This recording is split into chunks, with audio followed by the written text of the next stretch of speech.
Okay, the bee is the official symbol of Manchester. This came about because of the Industrial Revolution. Manchester was one of the very first industrial cities in the world, and we were surrounded by mills, factories and warehouses. People, and sometimes children as young as 6 and 7, were going into these buildings in their hundreds.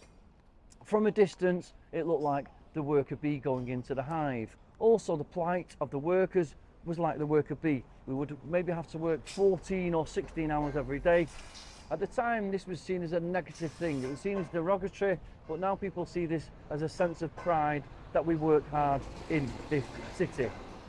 So yeah, across the road, we had a warehouse. And for example, people would go into buildings like that in their hundreds. After it was a warehouse, it became the headquarters for a band from around this area called the Inspiral Carpets. And here's some of their music.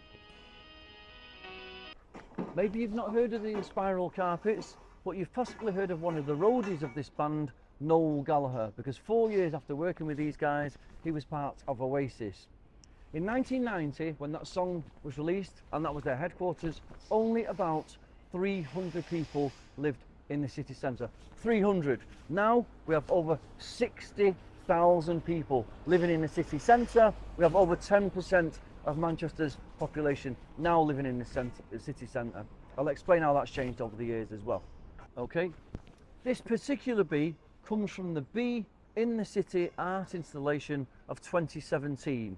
On the 22nd of May that year, a bomb exploded at the arena in Manchester after an Ariana Grande concert. There was 22 victims of it. It was a terror attack, so the council funded over 100 of these bees to decorate Manchester. There was one outside the Etihad Stadium. It was blue with City players on. There was one outside Old Trafford. It was red with United players on. 77 of those bees were auctioned off in the September of 2017 at the Velodrome, and they raised over £1 million for the I Love Manchester charity. Now, any artist that does a project that brings the community together can apply for grants of up to £2,000. Because this bee is in the gay village, we have Alan Turing on the eyes. He was a gay man. We have gay venues like Kiki, and we have Stonewall. That was the very first gay pride riot in New York in the United States, and now we have gay pride all over the world.